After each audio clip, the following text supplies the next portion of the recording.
Hi, welcome to another video on embodiment practices for emotional well-being in time of pandemic. Today's topic is an embodiment approach to dealing with anger and its relationship to self-acceptance and self-compassion. I've already mentioned in the introduction of this week's topic of acceptance that this could be especially helpful for those of us who has got a problem with acceptance, special issues with that, and we are those people who get reactivated. Now, our way of reactivation is fight. That means once our system doesn't feel safe, once we are not in our balance, in the best way of connection and interaction and relaxed and creative, once our system, our mind, our feeling, or something signalizes us that something is wrong, a conflict maybe, then our reaction is fight, which shows itself in different forms, for example, of judgment, blame of ourselves or other people, making it wrong, fighting, it's a very dominant feeling of anger. So one thing is that with anger, you sometimes feel that you don't have actually control over it. It comes over you and it takes you, and sometimes it takes only a few seconds to lose the temper, and then you might do or say something which you regret later. So the way to deal for many of us is that we try to fix, to regulate, to control that feeling, and actually deep down we want to get rid of it, because not only other people makes us wrong for that, we make ourselves wrong for this, having that feeling at all. So we want that it doesn't exist, we want to suppress it, we want that it doesn't come up anymore.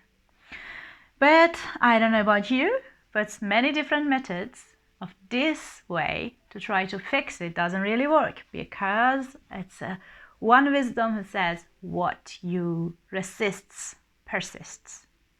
That has been the same for me until I discovered the embodiment approaches to that, and it has been a big difference and breakthrough for me. So this is what I'm going to share with you.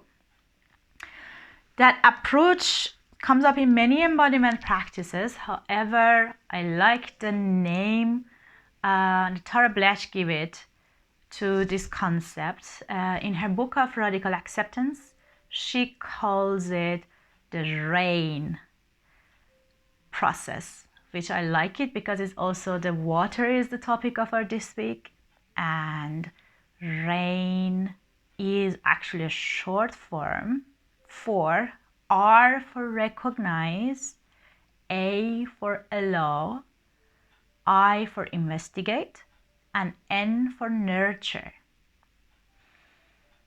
So we will go more through this to demonstrating it. That has been the first big step, and it is actually about self-compassion and self-acceptance. The biggest aha effect is actually that the first thing you need to do is accept that feeling of anger, which doesn't mean that it's you accept your behavior and you acting on that feeling, but you just allow that feeling to be. You grant a being for that feeling, and you will then do the next step. Recognize the R in the rain is a little, you can do it a little more practical than just saying, okay, so you can name it, you can label it. You can name it once you get triggered and saying, I'm angry to yourself. Okay, I am angry. A, which is for allow, is that automatic reaction is, oh, I want to make it away, so should it go away, or anything like that, that we actually do the opposite when we allow that comes up and be that, also that part of us feels like belong, and it is a part of you. You cannot really get rid of it, so you just can involve it in your system. And it's even more than that, because anger has its very valid functions. So nothing is actually without a reason in our system, and anger has many good reasons to exist and many good functions. That's actually going toward the next step, which is investigate. Anger shows us what are our boundaries. It's a very good signal for boundaries. Anger can bring us in touch with what we really need. Anger can protect, is a very strong protection feeling, and many more. So the next step is investigate, and that is also where the embodiment comes to the play. The first thing you really want to notice and investigate and explore is, where is it when I get reactivated? Where in my body do I feel it? This is a big question and a very important one, to know yourself better. So for example, when I'm getting angry, I feel very pressure here in my forehead, between my eyes, and the pressure in my chest. And if it's like a bigger thing, I get it like my heartbeat, and very cold hands, but really hot head. So this needs observation with curiosity and self-compassion. No exploration can happen really in a real way once you're judgmental and you make it wrong. So you really need to be open and really being curious.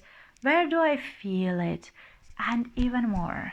So what are usually the thoughts I've got once I'm angry or in that particular situation? What are beliefs? Which is my beliefs? Are they really also my beliefs, or is it maybe my culture or even my family belief, without making anything wrong? Just like being curious. What are the lines? Very big question, also very relevant to the body.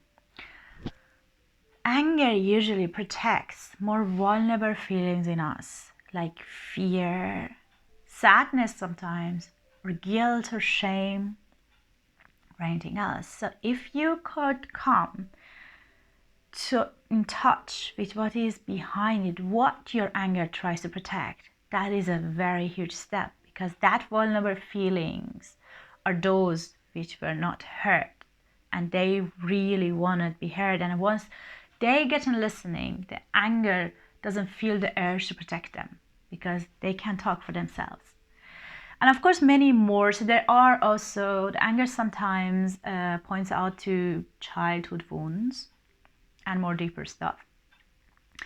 And that is also a wound or pain which needs attention from ourselves. And yeah, so the curiosity, especially what it comes about your body. So what is happening in your body once you're angry? And N in rain stands for nurture.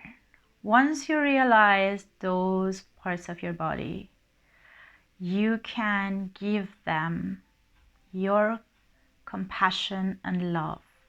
For example, when I said like I feel the pressure in forehead, I just go with a touch, can have a very gentle touch in that. Breathing in that area, and just be with that and saying it's okay. You can soften. I'm there for you. Very listening and giving a gentle touch, and breathing in that area of our bodies.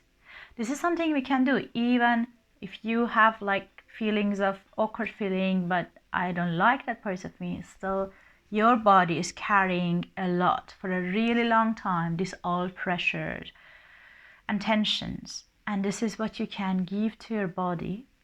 And you will realize once you go with that process, that soften, you're nurturing it, you give the love to those of you who don't like what you don't like, and they deserve this attention and love.